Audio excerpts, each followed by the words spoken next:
বসবাসের জায়গাটুকুই নেই, তারা হচ্ছে অ্যাকচুয়ালি পরিচিত ভূমি। তো একবার মাননীয় একবার কি তাদের কথা ভেবেছে যে যারা আজকে ভূমিহীন রেল লাইনে বাস করছে, খালধারে বাস করছে, ফুটপাতে বাস করছে, কত মানুষ আছে যারা প্রতি ইলেকশনে ভোট দিয়ে তানাকে মুখ্যমন্ত্রী বানিয়ে বসে রেখেছে, তাদের কথা কি মাননীয় একবারও ভেবেছেন? ভাবেননি। তো আমার কাছে এক ভূমিহীনটার বিষয়ে আমি একটাই কথা বলবো জাস্ট, যে আপনি যে ভূমিহীন প্রকল্পটা চালু করেছেন, তো সেটাকে করেছেন সে তো খুবই ভালো কথা। 2000 পাওয়া মানে অনেক মানুষের অনেকেই কাজে লাগবে। তো একবার আপনি তার এই যে কত আপনার রাজ্য সরকার থেকে বা কেন্দ্র সরকার থেকে যে ঘরের প্রকল্পগুলো আসছে, নয় শুনছি সেগুলো নিতে গেলে নাকি ঘরের দলিল লাগে বা জমির দলিল লাগে, তারপরে সে পায়। আগে জানতাম, এখন কোন লাইন সেটা সঠিকভাবে আমি ক্লিয়ার নয়। তো সেই ক্ষেত্রে যারা ভূমিহীন একবার তাদের কথা ভাবুন না, যে তাদেরকে প্রত্যেকের মানে 1 শতক জমি দিয়ে, তাদেরকে সম্পূর্ণ ভূমি দিয়ে, সেই ভূমিটাকে তাদের বসবাস করে দিয়ে, তাদেরকে সুস্থভাবে যারা বসবাস করতে পারে, জীবনযাপন করতে পারে, সেটাকে একবারও ভেবেছে মাননীয়? তো আমার একটাই অনুরোধ থাকলো, আপনারা সকলে প্রতিদ্বন্দ্বী করছেন, সকলেই বিধায়ক হচ্ছেন, মানুষের ভালোবাসা আশীর্বাদ নিয়ে আপনার বিধানসভায় আগামীতে যাবেন।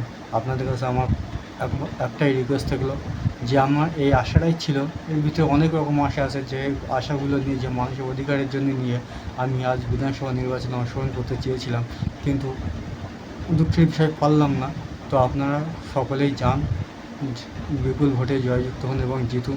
জিতেই সেই অসহায় মানুষের জন্য আপনারা বিধানসভায় গিয়ে কথা তুলুন, যে আজকে রেল লাইনের ধারে, ফুটপাতের ধারে, খাল ধারে এত অসহায় মানুষ বাস করছে, তাদের না থাকার জায়গা আছে, না ভিটে বাড়ি আছে, না কোনো কিছু আছে, তাদের সন্তানেরাও না ভালোভাবে মানুষের সাথে মিশতে পারে, না সমাজে উঠতে পারছে। এই যে যন্ত্রণাটা কতটা একমাত্র যারা ফুটপাতে বাস করে তারাই জানে। তো আপনাদের কাছে অনুরোধ, তাদের হয়ে আপনারা একবার বিধানসভায় প্রশ্ন তুলুন, যে যাদের ভূমিহীন হয়ে আছে তাদের সকলকে ভূমি দেওয়ার ব্যবস্থা হোক, তাদের সেই ভূমি দিয়ে, সেই ভূমিতে তাদেরকে এক কামরা করে ঘরে একটা বারান্দার ব্যবস্থা করে দিন, যাতে যারা আগামী দিন ভালোভাবে বাঁচতে পারে, ভালোভাবে চলতে পারে। এই আওয়াজটা তোলার মতো কি এবারে কি আসবে 2026-এ এমন কোনো বিধায়ক যে সাধারণ মানুষের কথা ভাববে, সাধারণ মানুষের কষ্টে হয়ে তাদের পাশে দাঁড়াবে, সাধারণ মানুষের অধিকার ফেরাতে পারবে?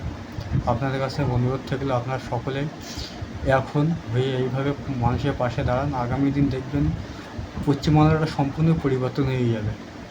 না বস্তি বলে কিছুই থাকবে, না খাল ধারে কেউ বাস করবে, না মানুষের কোনো অসুবিধা থাকবে, না ভূমি সবটা আগামী দিন আসবে।